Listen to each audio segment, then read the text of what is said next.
Chapitre 4. Ces paroles si mesurées, si sages, seront-elles calmées Antime?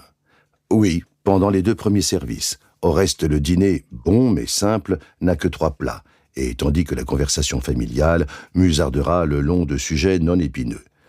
Par regard, pour l'œil de Marguerite, on parlera d'abord oculiste.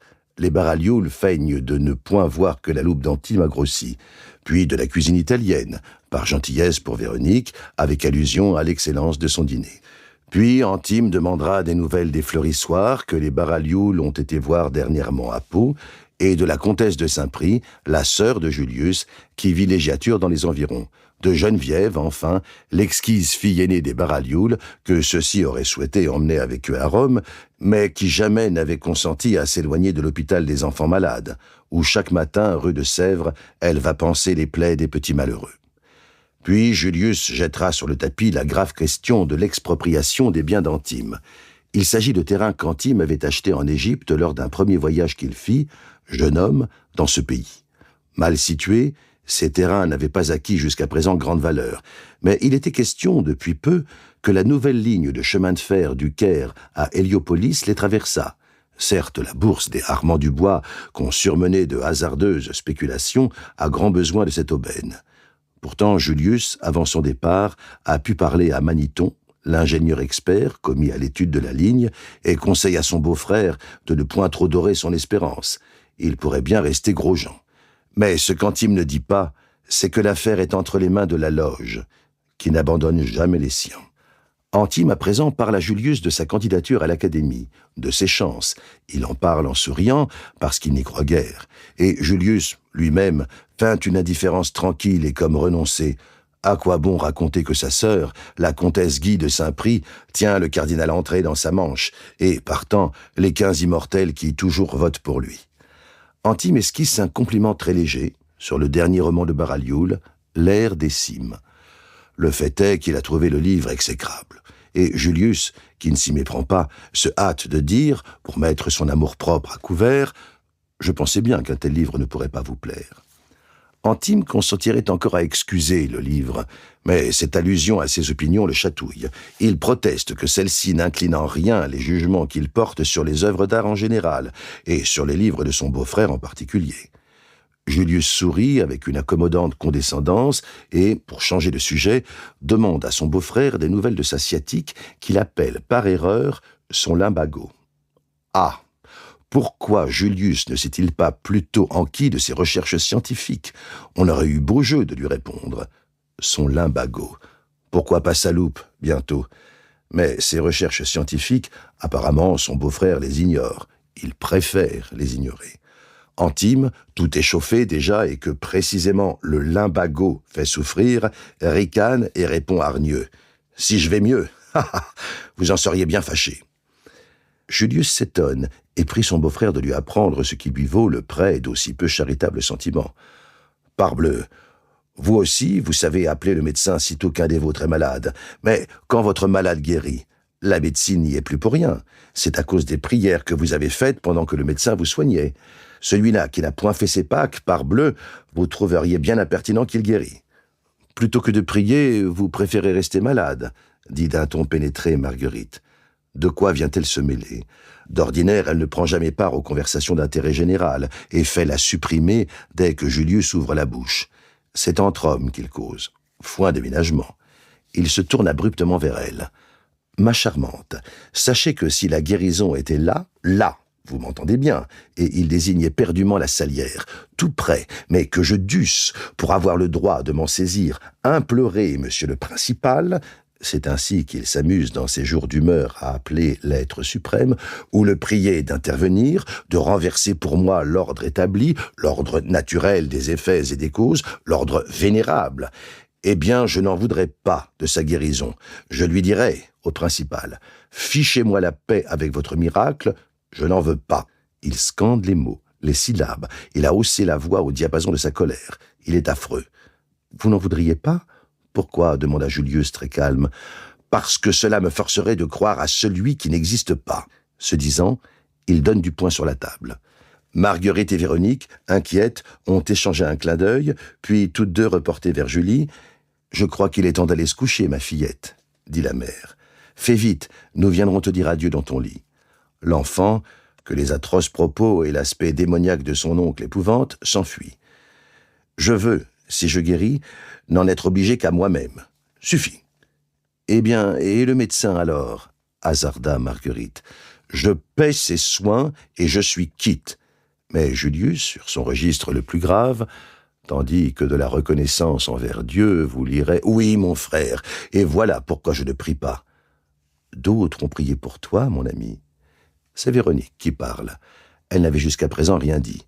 Au son de cette douce voix connue, Antime sursaute, perd toute retenue. Des propositions contradictoires se bousculent sur ses lèvres. D'abord, on n'a pas le droit de prier pour quelqu'un contre son gré, de demander une faveur pour lui sans qu'il en sache, c'est une trahison. Elle n'a rien obtenu, tant mieux. Ça lui apprendra ce qu'elles valent, ses prières. Il y a de quoi être fier. Mais peut-être après tout qu'elle n'a pas prié suffisamment. Soyez tranquille, je continue, reprend aussi doucement que devant Véronique. Puis, toute souriante, et comme hors du vent de cette colère, elle raconte à Marguerite que, chaque soir, et sans en manquer un, elle brûle, au nom d'Antime, 2 cierges aux côtés de la Madone triviale à l'angle nord de la maison, celle-là même devant qui Véronique avait jadis surpris Beppo se signant. L'enfant gîtait, nichait, tout auprès dans un renfoncement du mur, où Véronique était sûre de le trouver à l'heure dite. Elle n'eût pu atteindre à la niche, placée hors de la portée des passants. Beppo, c'était à présent un svelte adolescent de 15 ans, s'agrippant aux pierres et à un anneau de métal, posait les cierges tout flambants devant la sainte image.